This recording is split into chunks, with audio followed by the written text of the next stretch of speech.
நாமத்திற்கு மகிமை உண்டாவதாக.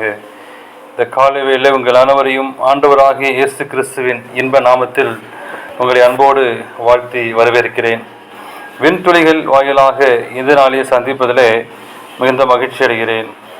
யோசுவா 1 அதிகாரம் 8 வாக்கியம் சொல்கிறது, இந்த நியாயபெருமான புஸ்தகம் உன் வாயை விட்டு பிரியாதிருப்பதாக. இந்த நாளின் செய்தியின் தலைப்பானது வீட்டிற்குள் விக்கிரகம். ஒரு ஆராய்ச்சி சொல்கிறது, ஜனங்கள் கைபேசியின் மீது பிடித்தவர்களாய் இருக்கின்றார்கள் என்று. அளவுக்கு அதிகமாய் கைபேசியை உபயோகிக்கிறவர்கள் ஒரு நாளில் 5427 முறை டச், ஸ்டெப், ஸ்வைப் செய்கிறார்கள். இந்த மொத்த கைபேசி உபயோகிக்கையில் 10% மற்றவர்கள் சராசரியாக ஒரு நாளில் 2617 முறை கைபேசியை டச் செய்கிறார்கள் என்று சொல்கிறது அந்த ஆராய்ச்சி. காலையில் எழுந்தவுடன் நாம் இரவில் நடந்தவர்களை அறிய பார்க்கும் புது செய்திகளையும், முகநூல், ட்விட்டர் பக்கமும், உலக செய்திகளும், அலுவலக காரியங்களுமாய் நம்முடைய சிந்தனைகளை பாரமேற்று வருகிறது.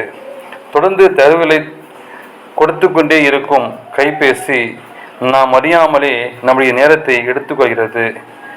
நாம் விளையாடுவதிலும், பொழுதுபோக்கிலும், நண்பர்களும் சேட் செய்வதிலும், ஸ்டேட்டஸ் வைப்பதிலும் ஒருவித பசியை ஏற்படுத்துகிறது. பின்னர் வேதாகம் வாசிப்பதும் வேத வார்த்தைகளை கவனிப்பதும் கடினமாகிறது. என் வாயின் வார்த்தைகளும் என் இருதயத்தின் தியானமும் உமது சமூகத்துக்கு பிரியமாய் இருப்பதாக என்று தாவீது சொல்கிறார். தியானம் என்பது நாம் நாள் முழுவதும் நம்முடைய சிந்தனையில் ஓடும் எண்ணங்கள். ஓய்வில்லாமல் கைபேசியில் இருக்கும் ஒருவரின் எண்ணங்கள் எப்படி தேவனுக்கு பிரியமாக இருக்க முடியும்? ஏனென்றால் இவைகள் ஆவிக்குரிய வாழ்க்கையை விட உலக வாழ்க்கைக்குரிய எண்ணங்களை தான் அதிகம் ஊக்குவிக்கிறது. கைபேசியானது ஒரு விக்கிரமாக பல கிறிஸ்தவர்களின் வாழ்க்கை வந்துவிட்டது. சங்கீதம் 11:8 விக்கிரகம் குறித்து இவ்வாறு வாசிக்கிறோம், அவர்களை பண்ணுகிறவர்களும் அவர்களை நம்புகிறவர்களும் அவர்களைப் போலவே இருக்கிறார்கள் என்று வாசிக்கிறோம். நாம் விழித்தெளிவிட்டால் நாமும் அவர்களைப் போலவே மாறிவிடுவோம்.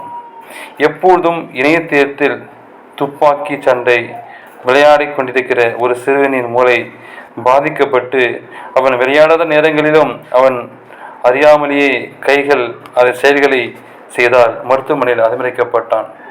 கிறிஸ்துவின் வருகைக்கு சற்று முந்தின காலத்தில் வாழ்ந்து கொண்டிருக்கூடிய நாம் சிந்திக்க வேண்டிய விஷயமாகிய நிச்சயம் இருக்கிறது. கைபேசி என்னும் விக்கிரகம் நம் வீட்டுக்குள் இல்லாதபடி கவனமாக இருப்போம். உலகத்தில் உள்ள விக்கிரக ஆராதனைகளில் ஒன்றான இதிலிருந்து எங்களை விடுவித்திடும் என்று சொல்லி நாம் ஒப்பு கொடுப்போமா?